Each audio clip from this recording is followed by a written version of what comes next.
you're talking about somewhat fine lines. When you're talking about like touching it and saying one person would say it's smokable. I mean, I get what you're saying, and I think the ambiguity is really could be really problematic, especially if it's things that we're getting in answers and things that aren't set in policy or in the law. And I think you're right. Law enforcement is going to do what they're going to do. They are directed by things like the Attorney General's office, their departmental heads. There was a letter that I sent around that I don't have with me today, where it was basically directing law enforcement from the AG's office to check into people's status before destroying medication or seizing, right, before seizing or destroying medication. But sorry, they're destroying it. What's that? I'm sorry. So I think these things are problematic. As of January, what's going to change is that people are going to be required to be registered to avoid prosecution and conviction. That's the big thing that's going to change, is again this removal of the affirmative defense. It's just replacing the affirmative defense with a card that is again just another affirmative defense. Stops you from Well, having to go to it court. basically changes my understanding is that it basically changes the definition of qualifying patient from somebody with a qualifying condition and a doctor's recommendation to somebody with a qualifying condition, a doctor's recommendation, who is registered And a with the database. state. But in the end, I'm sorry. Go ahead. I'm sorry, I had a question, John. So, let's say I'm a caregiver and I'm producing the maximum yield that I can, but I'm within state regulations. Like you said, the law enforcement is going to do what they're going to do. The FBI kicks my door in. They take everything. I'm on TV. I'm in the news. But I've maintained complete compliance under the state regulations. Where now, are you going to go to bat for me in federal court? That's what we want to know. Period. Because that's the only reason to get the card. Exactly. I'm serious. I mean, everybody's dancing around that question here, but the real question is, where does Maine stand? And well, you don't want me just to answer that, because I might be calling the day after tomorrow. You want to know what Human Services is going to do. So email me that question. I would Right. sue you Yeah. to go to court for me. I mean, you're regulating and taxing me. I've got a clarifying question based on the processing marijuana question, or the processed. You'd said that you would, when it was dry and ready to smoke, you'd consider it processed. Yeah. Would it be safe to say, because that is such a general gray area, if it's still on the stem and has not been taken off the stem and put back in, it has not been yes, processed? right, exactly. So you're saying that if it's as long as it's Hang still dry. hanging in a drying room on the stem, that is not considered processed marijuana? I would say that's what the Maine Use of Medical Marijuana program would say.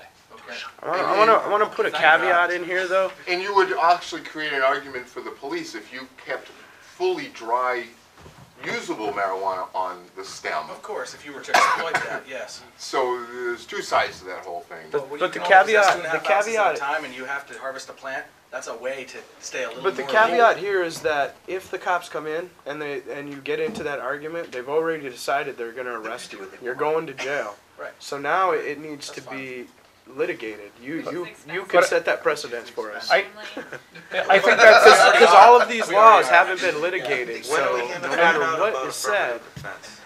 That's the big question. I Is think it's affirmative being used defense right gone? now. Isn't it being used right Is now? the Is it gonna MCLU go going to away? do anything about that? Are you guys what? What's good? Are you going to lose affirmative defense in January? There is an affirmative defense action cooperative. You can come into the meeting on Monday there. I know, but I just want to hear something right now for the good people right here today.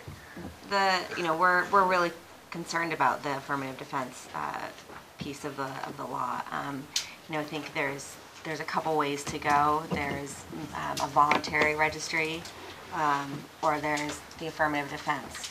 We're just exploring those different options right now and seeing what the landscape would be. Obviously there's been a big shift in the state after November 3rd, and there's just a lot of unknowns right now. So like I said, right now we're just trying to gather information from patients about what concerns you have about the law.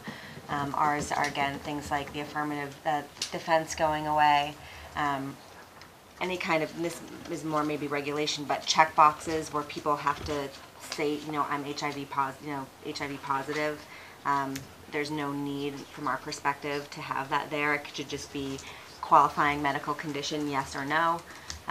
So there's a lot of things that we have concerns about, and a lot of that we'd like to hear from people. We're also hearing that people are finding a lot of barriers to accessing doctors because doctors have a lot of fears about writing recommendations.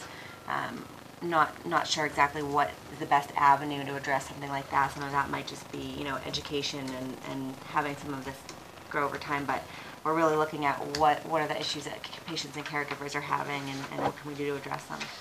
I was talking to somebody yesterday who was saying that they're hearing from a lot of patients where they're hearing that hospitals or hospital associations are directing their doctors not that they do not do that, will not do that. So my understanding is that even doctors that are just sort of affiliated with those hospitals are encompassed in that. And so if you're talking about, you know, I'm just kind of talking, I don't know this for sure, but I would imagine that people that are really specialists, you know, endocrinologists, that kind of thing, are going to be affiliated with hospitals. So if they're foreclosed from writing any recommendation, and they might be the person in the best position to do so, that's creating barriers to access for patients. Again, the very patients that are probably the sickest, that are the very patients that the people of Maine voted so overwhelmingly to try to support access for. So I think, you know, there was a lot of focus in this last bill on dispensaries and qualifying conditions as ways to expand access. But I think, you know, doctor recommendations is another one of those nexus areas that's causing some issues. I don't know what the solution to that is. I don't think that can be legislated. I don't know that can be litigated either. I don't know if it's more of a public education thing. Again, but some of it is making sure that doctors feel comfortable too that their licensing won't be affected, and that their practices won't be affected. It is a business decision that the specific places decided they don't want to be known as the pot clinic or the pot doc, and there's nothing you can do to force them. You can ask your doctor for a referral to someone who is supportive of that treatment, to stay within the insurance side of things. But if you have insurance. It would be the same principle like the federal government comes out and says you have to have 21 drinking age in your state, and if you don't, we're taking all your highway funds. So what do you do? I do know. Yeah, I just want to kind of just point out, and I hate to be the person to do this, but you know, we are still talking about, there really is a distinction here between medical marijuana and other sort of FDA-approved drugs.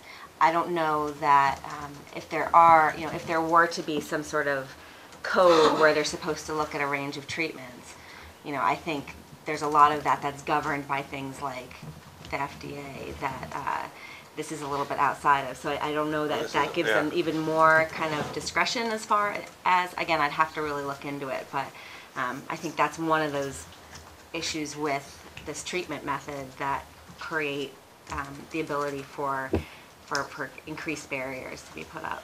I also had heard that there was a hospice center in Maine that was allowing patients there to have caregivers come and treat them, I believe with, you know, non-combustibles, with tinctures and edibles and that kind of thing.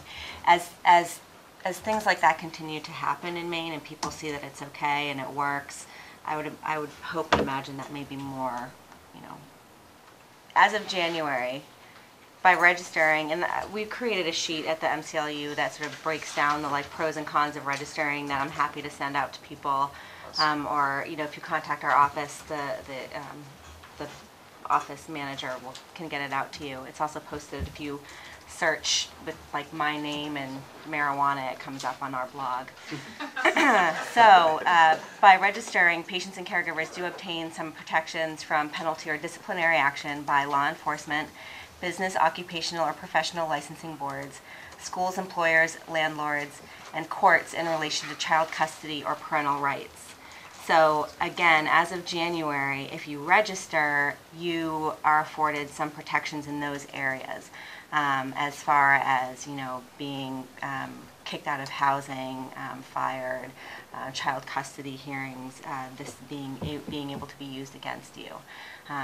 Or like your partner, maybe, would you think that would provide protection? Say like my fiance is a nurse and she has a son and we want to get married, but she's nervous about, her association with my stuff that I do, risking her nursing license and her kid. Yeah, my gut is yes, but I really would not be able to comment on that, like specifically. And you'd want to consult somebody that would really look into that, so. But it's after January is when these provisions would be. After, yeah, by registering, you're required to register as of January, and as of January, I mean, I believe as of the point that you're registered, you're afforded these protections in the law, but you're required to register as of January, and as of January, the biggest thing that gets lost is, again, this affirmative defense, which goes, changes somebody from saying I'm a qualifying patient by saying that I have a qualifying medical condition and a doctor's recommendation to saying I have both of those things and I'm registered with the state. So in terms of prosecution and conviction, law enforcement action, those protections would go away. If we could jump back to inspections of grow rooms, we were talking about that. That was my next question. We're all, I don't know, I know I'm going to end up paying $1,600 to the state, and for my patients, and I'd like to know, can I expect an inspection? What's my money actually going to pay for? Who does the inspections? Do you have qualified individuals? What's the level we're looking at? Are we talking about just fire code, building code? Or are we talking growing methods, and what are those standards? Okay, right now, as I said, the Maine medical use of marijuana program is myself and Samantha, and I think you meant Samantha also. So there's two of us. And I answered your question. We're getting about 20 applications a day now. So there's going to be nobody making any inspections from the Department of Health and Human Services until at least March, I would say, at the earliest. And that's only going to be if we end up getting other people, because there's just so many other things that I think have to be addressed first. But, I think in the regs it states that, you don't even have to, we're only would be inspecting you if you were growing for 3 or more people. And then, I would say that, sometime you should have expectations that they would be doing that. Sure. But it's not going to be in the near future. Good. Right. And those people will be qualified in some way to actually inspect? Yeah. And then what kind of certification would we get once you came in to inspect? You mean, what type of certification would be given to you that you would say, you're growing organically, you're doing all this? I don't know. We'll have, and that brings me to another point too. In the regs, it talks about a group being set up by the Department of Health and Human Services to make recommendations. And I have been asking to have that group set up because also on diagnoses, all those diagnoses are physical. There's no, I'm getting applications now for people with ADHD, anxiety disorders, and all this. Post-traumatic stress.